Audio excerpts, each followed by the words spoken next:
¿Cómo te ha ido el día?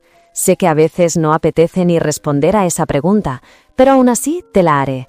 Te la haré hasta que un día tu respuesta sea un sincero «estoy bien». Hola a todos y bienvenidos a Reflexiones del Alma. Hoy nos adentramos en un viaje profundo, explorando esas preguntas que todos nos hacemos en silencio, esas que nacen desde lo más hondo de nuestro ser. Vamos a desentrañar misterios de la vida y de la existencia misma, y os aseguro que lo que vamos a descubrir juntos os dejará pensando. Así que, por favor, quedaos hasta el final, porque la historia que os voy a contar es solo el principio. El 16 de mayo de 1582, una mujer llamada Colombe Chatry, en Francia, falleció a la edad de 68 años. Pero lo verdaderamente increíble de su historia ocurrió 28 años antes, cuando quedó embarazada de un bebé que, tras 12 meses de gestación, simplemente se negó a nacer. Al principio todo parecía normal. Sentía los síntomas típicos del embarazo e incluso notaba cómo su bebé se movía sin cesar dentro de ella. Pero en el momento del parto, algo extraño sucedió.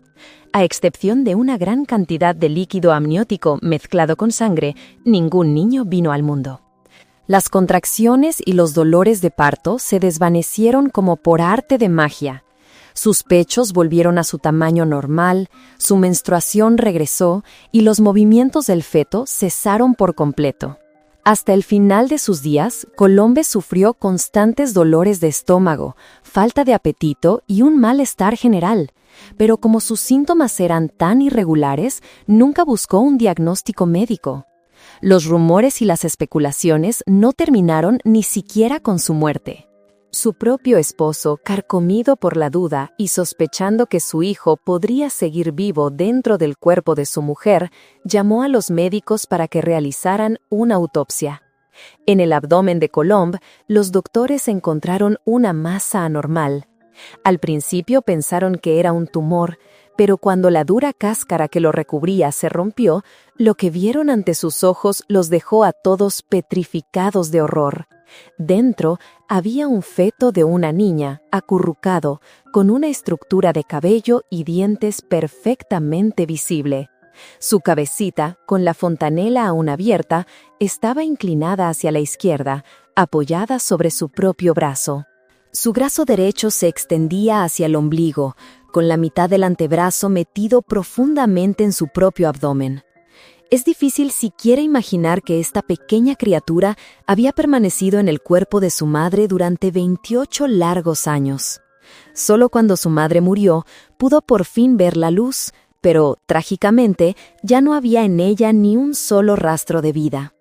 Según los expertos, este fenómeno se conoce como embarazo ectópico abdominal. En estos casos, el óvulo fertilizado se implanta fuera del útero y, al no poder desarrollarse, el feto muere y permanece en el cuerpo. Si no se detecta y se interviene, el feto puede permanecer allí durante un tiempo. Sin embargo, en casos extremadamente raros, el feto puede permanecer en el cuerpo durante años y calcificarse. A este fenómeno se le llama litopedion o bebé de piedra. El cuerpo humano, en su instinto primario de autoprotección, activa un mecanismo de defensa asombroso, la calcificación. El organismo libera calcio que envuelve al feto fallecido, creando una coraza protectora que impide que los tejidos en descomposición dañen a la madre. Con el tiempo, todo el feto puede quedar completamente calcificado, convirtiéndose en una estatua de piedra dentro del vientre. Siendo un fenómeno tan extraño y poco común, no es de extrañar que surgieran innumerables leyendas a su alrededor. Algunos los llamaban monstruos, pero otros susurraban que esos fetos habían realizado un acto de magia desde el vientre para proteger a sus madres. Y si lo miras desde esa perspectiva, el feto calcificado realmente protegió a su madre, una especie de milagro en medio de la tragedia. Hay quienes se compadecen del bebé perdido, pero también hay muchos que creen que, quizás, el bebé eligió quedarse para siempre en el vientre de su madre en lugar de enfrentarse a un mundo lleno de sufrimiento. Dicho de otro modo, fue la suerte del niño, la suerte de haber elegido no nacer. ¿Y si nosotros nunca hubiéramos nacido? Hace 2 años, un joven indio de 27 años, llamado Raphael Samuel, demandó a sus padres por haberlo traído al mundo. Raphael cree firmemente que fue un error, que esta vida es un mar de sufrimiento y que él nunca pidió nacer. No es una persona infeliz o que no valore la vida. De hecho, él mismo afirma: amo a mis padres, tenemos una relación maravillosa y mi vida es buena, no tengo de qué quejarme. Pero aún así, siento que no hay ninguna razón para tener que vivir, ir a la escuela, conseguir un trabajo, todo porque no pedí estar aquí. La verdad es que Raphael no es el único que siente que no debería haber nacido, ni el único que no quiere traer más niños a este mundo. Es una idea que resuena en muchas otras personas. En la novela Los hermanos Karamazov, el gran Fyodor Dostoyevsky también nos presenta una visión sombría. Preferiría quitarme la vida en el vientre de mi madre para no tener que venir a este mundo. David Benatar, uno de los filósofos más pesimistas del mundo, también dijo una vez: mientras que las buenas personas se esfuerzan enormemente para que sus hijos no tengan una vida de sufrimiento, muy pocos se dan cuenta de que la única forma de garantizarlo es, para empezar, no traerlos al mundo. Aquí nos encontramos con un concepto nuevo llamado antinatalismo, un movimiento filosófico que se opone a la procreación. Quienes siguen esta corriente de pensamiento creen que no se debería traer un niño al mundo solo para que se enfrente a las tensiones y la competitividad de la vida, a la vejez, la enfermedad y, finalmente, a la muerte, sobre todo cuando no ha sido su deseo. Esta teoría, el antinatalismo, es un pequeño rincón de la filosofía moderna que plantea una pregunta inmensa. Si esta vida es un mar de sufrimiento, ¿es la existencia realmente una bendición comparada con el hecho de no haber nacido jamás? Nuestros padres nos traen al mundo sin nuestro permiso. El nacimiento no es nuestra decisión y, por lo tanto, para algunos, la existencia humana carezca por completo de sentido. Al escuchar los argumentos de este pensamiento tan radical, quizás pienses que es una broma, una ocurrencia de esos que exigen tantos derechos que llegan al punto de reclamar el derecho a no haber nacido sin mi consentimiento. Pero si lo piensas bien, este punto de vista tiene su lógica. Un niño nace por la decisión de sus padres, y es aquí donde se abre la primera grieta en el acto de nacer. La persona que es traída al mundo nunca tuvo la opción de elegir si quería o no existir. Como sociedad, valoramos enormemente el consentimiento personal. Todo lo que sucede debe contar con la aprobación de ambas partes para poder comenzar. Entonces, ¿por qué el acto de nacer es decidido no por quien está a punto de nacer, sino por sus padres? Es cierto, es imposible preguntarle a un ser que aún no existe si desea existir, pero tampoco parece correcto forzarlo a venir a un lugar sin haberle consultado. Al final, no podemos afirmar qué punto de vista es el correcto y cuál es el equivocado. La decisión de tener hijos o no depende de cada persona, y no deberíamos imponerles presiones familiares, sociales o esa idea, a veces exagerada, del deber de perpetuar la especie. Del mismo modo, tampoco podemos prohibirle a nadie tener hijos por su situación económica, su estatus social o su nivel intelectual. Este debate genera reacciones muy encontradas, pero sin duda es digno de nuestra atención. Y como escribió Ben Hakim, todo esto nos lleva al corazón de una pregunta filosófica que nos atormenta. ¿Vale la pena vivir esta vida? Imagina por un momento que tu vida es una película, con un tráiler que te muestra los giros más importantes, los eventos clave de tu existencia. Te pregunto, después de ver ese tráiler, ¿todavía querrías elegir vivir esa vida? ¿O preferirías detenerla para no malgastar tu tiempo? Si no pudieras usar tu nombre o tu profesión actual para definirte, ¿cómo te describirías? ¿Quiénes somos? ¿Para qué vivimos? Son las grandes preguntas. Nos rompen la cabeza, nos llenan de angustia mientras buscamos desesperadamente una respuesta. Pero por más que buscamos, lo único que encontramos es un vacío, una pregunta sin contestar.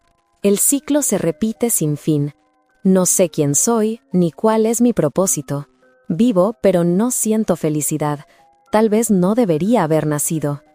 Sin embargo, si todos los que no se sintieran felices o no encontraran una definición de sí mismos decidieran que no vale la pena vivir, la humanidad entera ya habría desaparecido. Y es que hay dos realidades que debemos aceptar. Primero, el ser humano nunca alcanzará algo llamado felicidad eterna. Y segundo, la respuesta a la pregunta ¿quién soy? Es siempre temporal, nunca definitiva.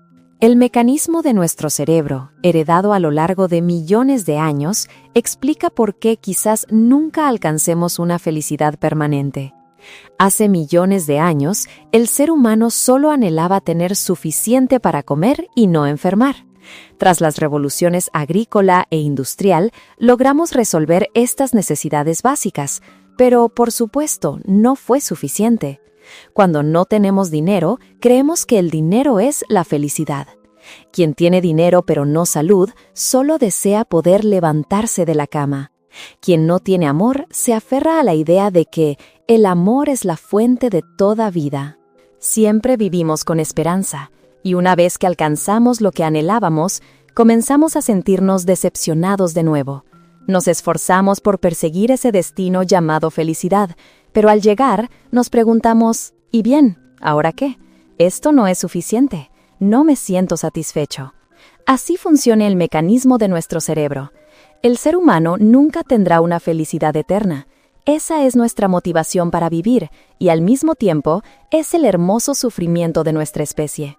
Cuando tomamos conciencia de esto, dejamos de obsesionarnos con el resultado, con si alcanzamos o no ese destino final de la felicidad, y en su lugar cambiamos nuestro enfoque hacia el proceso, hacia el esfuerzo que hemos invertido.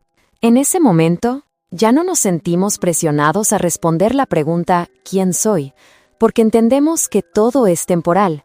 Todo lo que está sucediendo es solo un instante. Cada uno de nosotros tiene, en promedio, 30,000 días para vivir, y debemos aceptar una verdad dolorosa. Todo se desvanecerá. Suena obvio, pero seguro sientes una profunda melancolía al pensarlo. Todos envejeceremos. Todos caminaremos hacia el final. Todas las cosas, tarde o temprano, desaparecerán. Cada día que pasa es un paso más en el viaje hacia nuestro lecho final. Tus padres, que una vez te guiaron en tus primeros pasos, ahora son guiados por ti. Y en el futuro sucederá lo mismo entre tú y tus hijos. La mayoría de las personas te decepcionarán en algún momento. Cada niño que llega a este viaje de la vida comienza con una inocencia que con el tiempo se transforma en una lucha contra las preocupaciones mundanas como el dinero, el estatus, las relaciones y las decepciones. Pero al final, ¿qué sentido tiene todo? Todo lo que logramos, nuestras alegrías y tristezas, las personas que amamos y las que odiamos, un día será arrastrado por el viento. Esa amistad del alma de la infancia se desvanece con el tiempo, hasta convertirnos en completos extraños. Un amor, por más intenso que sea, puede romperse y dejar una herida que desgarra el alma durante décadas. La flor se marchita, sus pétalos suaves y vibrantes se vuelven silenciosos y secos. El petirrojo deja de cantar y yace sin vida en su nido tras una noche de viento helado. Si miramos el gran esquema del universo, cada individuo no es más que un punto diminuto en un lienzo inmenso. El mundo en el que vivimos algún día perecerá, la humanidad se extinguirá y otra especie ocupará nuestro lugar en este ciclo demencial. Así que, en última instancia, ¿qué pasaría si nunca hubiéramos nacido? Absolutamente nada. Si una persona no hubiera nacido, el gran lienzo solo perdería un pequeño punto. Si muchas personas no hubieran nacido, tampoco cambiaría nada significativo. Incluso si toda la humanidad decidiera no nacer, el universo seguiría su curso. ¿Acaso somos tan importantes en este vasto cosmos? Si no estuviéramos nosotros, otra especie ocuparía nuestro lugar. Pero lo asombroso es que nuestra presencia ya ha ocurrido. Y dime, ¿no te parece que esa simple presencia es un verdadero milagro? Este antinatalismo es un tema exclusivo de los seres humanos. No es un problema de la naturaleza. Nace de la insatisfacción del hombre con su realidad, de su necesidad de plantear problemas y buscar respuestas. Pero, sea como sea, sigue siendo solo una preocupación dentro de la conciencia humana. No es el problema principal. La verdadera cuestión es la insatisfacción del ser humano con la realidad. Nacer sin todas las facultades o en la pobreza puede traer mucho dolor, pero lo más trágico es que el ser humano añade aún más sufrimiento a su vida con los problemas de su propia mente. Una persona pobre o con alguna discapacidad puede vivir una vida plena si tiene pocos problemas en su mente. Sin embargo, alguien sano, rico, talentoso y con estatus puede llegar al límite, ahogado por la ansiedad, el tormento y los pensamientos pesimistas. Entonces, ¿no son los problemas de la mente mucho más graves que las carencias materiales o las imperfecciones externas? El problema no es que hayamos nacido en una vida difícil y por eso sintamos que esta existencia no tiene sentido. Intentemos girar un poco la perspectiva. Cuando nos encontramos en una posición tan desfavorable, ¿es realmente necesario ser tan pesimistas? En el fondo, todos intentamos ser mejores. Pero en lugar de enfocarnos en lo negativo, siempre existen otras opciones, caminos más amables, ¿no es así? Para concluir la respuesta a esa pregunta que a veces nos atormenta, ¿por qué tuve que nacer? Me gustaría tomar prestadas las palabras de un oyente de nuestro espacio. Nacer es una explicación biológica, sí, pero en un plano más profundo, eres tú quien eligió encarnar en el vientre de tu madre, a través de la fuerza del karma y de los lazos que te unían a tus padres desde vidas pasadas. Elegiste esa persona, ese hogar, para saldar una deuda o para cobrarla. Tras la muerte, ¿a qué plano se traslada una persona? Según las enseñanzas del maestro Thich Nhat Hanh, cuando el karma se ha extinguido por completo, es decir, cuando ya no queda ninguna semilla que pueda germinar en una nueva vida, no se renace en ningún lugar. El alma ha alcanzado la liberación final, el nirvana. Ese es el objetivo último del camino espiritual. Si todavía hay un renacimiento, significa que el viaje aún no ha concluido. Una vez, los monjes le preguntaron al Buda, «Cuando un ser iluminado muere, ¿a dónde va?»